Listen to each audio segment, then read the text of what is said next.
Welcome back, Focus Learners, to this explainer. Today we're taking a hard look at a massive paradox. Millions of students try incredibly hard every single day. They stay up late, they set their alarms for the crack of dawn, they meticulously map out timetables, and yeah, they buy all the latest productivity apps. But despite all of that, so many still fail. Or they just feel completely stuck spinning their wheels. Okay. Let's dive into this, because we are going to unpack exactly why that happens, and way more importantly, how to actually fix it. If you've ever found yourself staring at your desk asking this exact question, wondering why your grades are slipping despite putting in serious hours, I need you to hear this right now. It is not because you're lazy, and it is definitely not because you aren't capable. The real deal?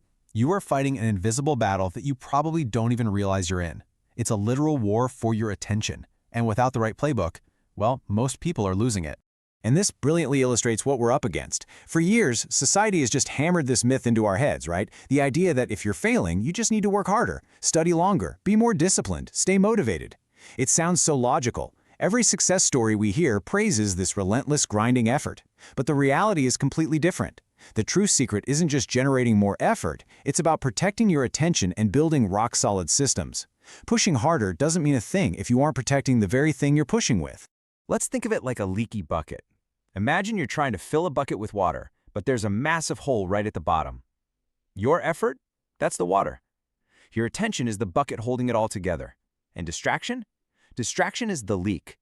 No matter how much water you pour in, no matter how many exhausted hours you sit at that desk, most of it just leaks right out. Without your attention acting as a solid, secure bucket, all that hardworking effort simply scatters. And as we know, scattered effort rarely produces anything extraordinary. Section 1. The Invisible War. Your Brain on Dopamine. So, what's actually causing this massive leak? Let's look at the biological enemy and see what goes down in your brain when you try to study today. Picture this. You sit down, the textbook opens, laptop on, timer starts. You are locked in. But then, 5 minutes later, notification, quick message, short video, meme, endless scrolling. Bam! An hour disappears into thin air, and you're left completely drained, wondering what on earth just happened. This constant, relentless barrage of micro-distractions is actively hijacking your study time. Now, what's really interesting about this slide is how dopamine is redefined. We always hear dopamine called the happiness chemical, but it's really not. It's anticipation. It is that intense craving for the next reward.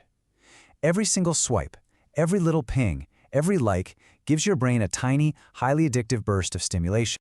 Over time, your brain actually adapts to those tiny bursts. It gets physically conditioned for speed, for swiping, for quick rewards. But compare that to what's required for actual mastery and education. True learning? It requires patience. Understanding requires deep focus. Real thinking demands sustained attention. So when you sit down to read a textbook, it feels exhausting and incredibly boring. Not because you aren't smart, but because your brain has been physically trained by tech to expect a shiny new reward every 3 seconds. Section 2. The Distraction Machine and the Cycle of Guilt. Let's zoom out of it and look at the modern student crisis. Because these algorithms and this entire attention economy, they start competing for your focus literally from the moment you wake up. Before your feet even hit the floor, you've consumed more information than someone a century ago saw in a week. And so much of that is just watching other people succeed. You see someone launching a startup, traveling the world, getting perfect grades, but remember, the internet only shows the highlight reel. It hides the messy behind-the-scenes struggles. Your brain naturally compares your everyday reality to everyone else's movie trailer, and suddenly, your own effort just feels like it's never enough. And that comparison trap, it triggers a deeply psychological, incredibly dangerous cycle.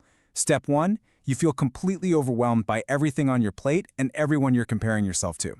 Step 2, to escape that heavy feeling, you avoid the difficult work and seek quick comfort. You scroll. Step 3, the scrolling inevitably ends and a wave of intense guilt sets in. Step 4, you promise yourself you will absolutely change tomorrow. But spoiler alert, tomorrow arrives and you repeat the exact same cycle, day after day. If you're stuck in that cycle, you have to realize something absolutely critical. Distraction is no longer accidental. It is engineered. Think about it. For the first time in human history, you have some of the smartest companies in the world, backed by advanced AI, data engineers, and behavioral scientists, all actively working toward one single objective: keeping you engaged and consuming.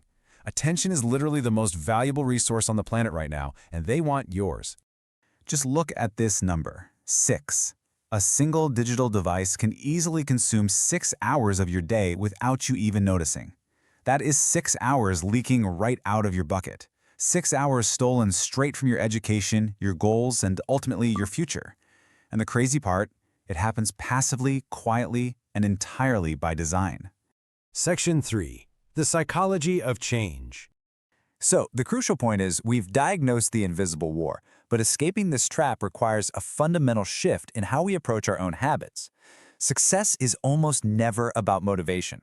Motivation is entirely unreliable. It depends on your mood, and let's be real, moods change daily.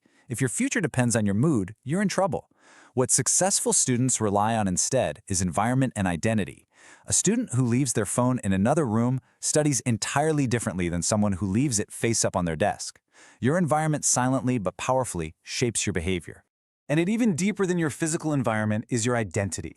Most students try to just force a change in their actions, but they're still telling themselves the exact same story. I'm a procrastinator, I'm easily distracted. Well, your brain is always going to try to act consistently with its identity. If you see yourself as someone who quits, your actions will absolutely match. You have to start telling yourself a totally new story. Tell yourself you are someone who protects your focus. You are someone who follows through. Change the story, and your actions will slowly begin to align. Section 4. Reclaiming your future.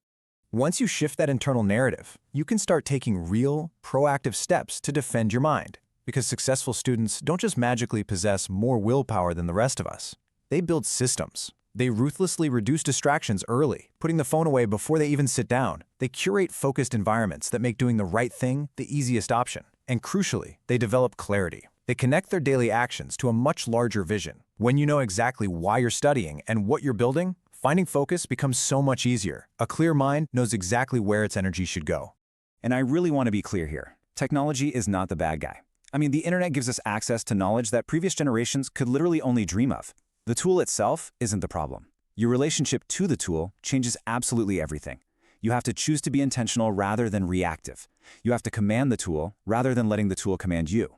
Because ultimately, this goes far, far beyond just getting better grades. Attention is more than focus. Attention is life. Whatever receives your attention receives your time, and whatever receives your time literally shapes your reality and your future. The truly successful people of tomorrow won't necessarily be the smartest in the room or the busiest. They'll be the ones who learned how to intentionally direct their energy in a highly distracted world. So years from now, when you look back at the difference between where you are and where you could have been, it might just come down to this one simple, profoundly important question. What did you give your attention to?